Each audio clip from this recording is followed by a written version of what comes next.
pistolet de Esperanza y Uceta, modèle 1922, l'Astra 300, qui n'est qu'une réduction de son prédécesseur, l'Astra 400. Celui-ci est chambré en 9 cours, alors que l'Astra 400, lui, était chambré en 9 largo, 9 longs si vous préférez. Donc ce modèle apparu de 1922 et équipa la police et plusieurs administrations espagnoles jusqu'aux années 1950. Arme très compacte et assez légère, avec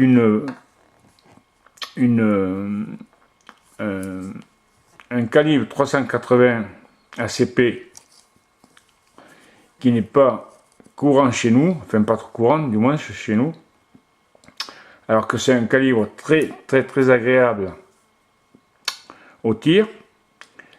Donc le pistolet Astra 300 avec une difficulté assez disons délicate au démontage. Je vous expliquerai tout à l'heure pourquoi. Donc ici nous avons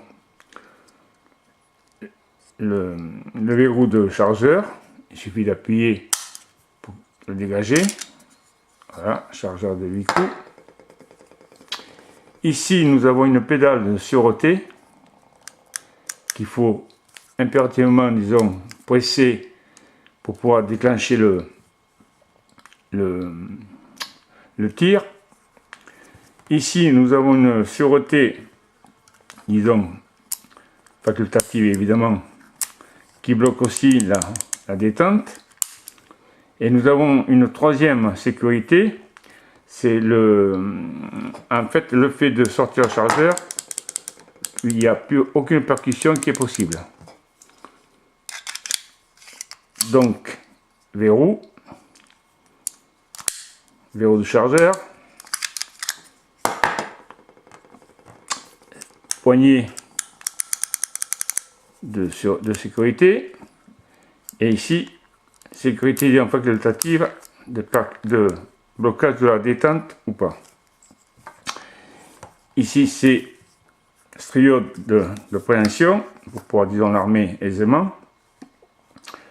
Visée classique en V avec un petit guidon en demi-lune. Quoi dire d'autre sur ces marquages? Son petit canon cylindrique par rapport à son frère l'Astra 400 qui est beaucoup plus long, qu'on appelle aussi el puro, le cigare si préféré. Par contre le démontage partiel est assez ardu, c'est à dire qu'ici on a une balle qu'il faut enfoncer, et en fait les militaires se servaient de ce petit ergot sur le chargeur pour pouvoir pousser, disons, cette bague pour pouvoir démonter le canon. J'ai trouvé plus facile et plus pratique de me servir d'un étui de 12-7, évidemment percuté évidemment, qui est beaucoup plus pratique, disons, pour le démontage du canon. Donc on va d'ailleurs procéder. Donc on sort le chargeur évidemment, on vérifie évidemment qu'il n'y a aucune cartouche à l'intérieur, c'est déjà vérifié de toute façon.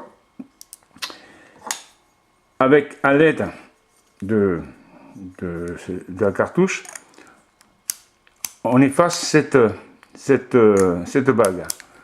En effaçant cette bague, il faut tourner d'un quart de tour cette molette pour que le canon puisse, disons, se défaire. Voilà.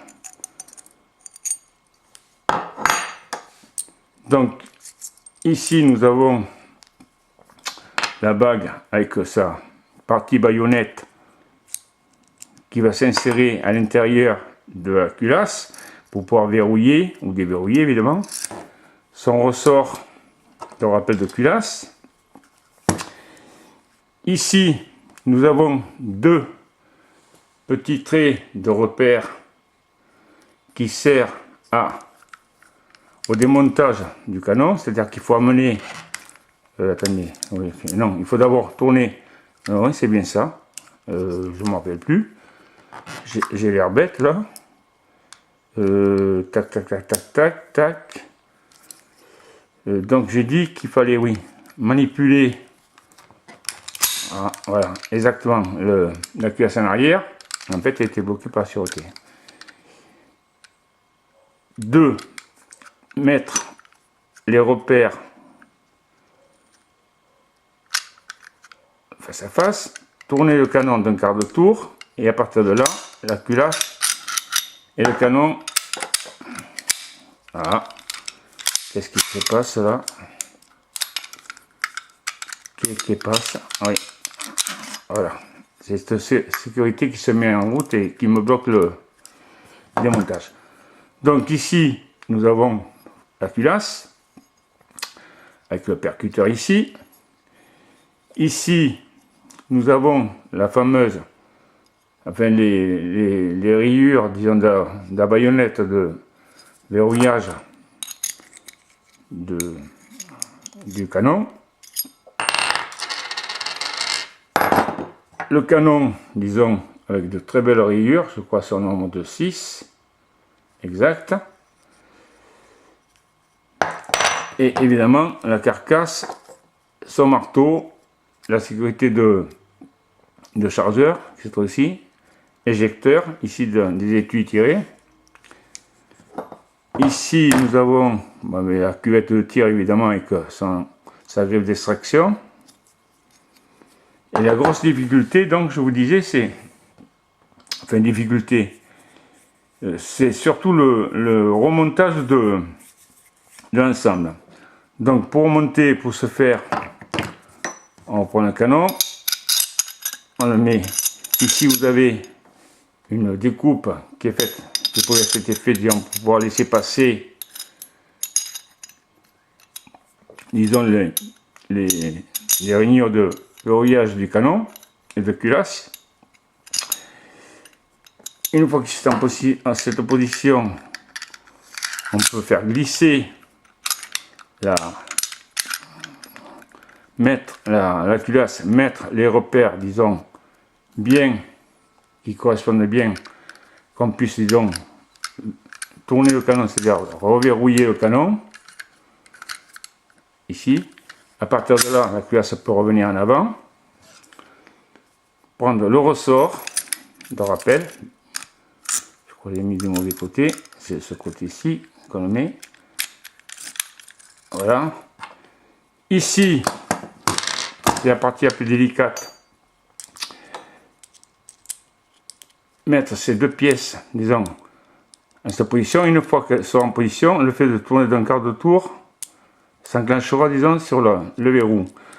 La meilleure solution, c'est de mettre ce méplat face au guidon. Une fois que ceci est fait, il faut qu'on trouve l'emplacement, si j'ai bien, hop, hop, hop, il est mal mis. C'est pas évident, hein. Je vous dis, il faut avoir une certaine dextérité pour pouvoir remonter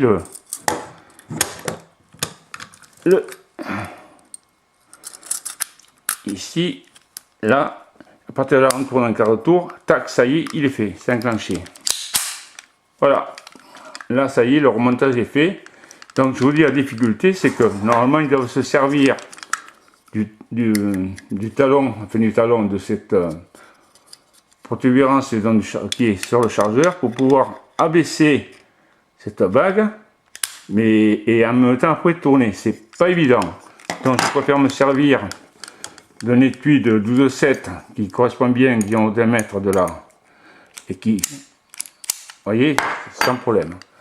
Voilà, donc c'était pour montrer ce pistolet que j'apprécie assez au tir, bien que la munition soit beaucoup plus onéreuse que la 9 mm par la 9,17, mais bon, c'est un choix à faire. Voilà. Tac, arrêtoir de culasse évidemment, ça veut dire qu'il n'y a plus de cartouche. On s'en doute un peu. On percute à vide. Et puis voilà. Voilà donc l'Astra 300 de Esperanza y Uceta, Espagne. Et tous ces marquages, disons, classiques. Uceta y Compañía, Guernica, Espagne. Ici leur emblème. Voilà. Ce que je trouve pratique, c'est le verrou de chargeur, qui est assez pratique en fait. Voilà. Donc Astra 300.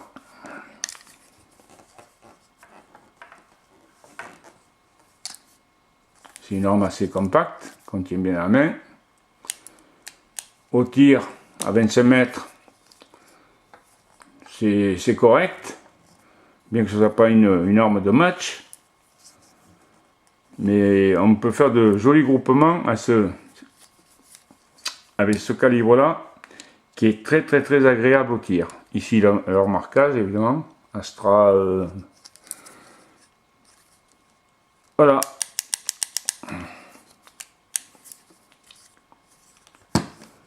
Merci d'avoir visionné cette vidéo et à une prochaine peut-être.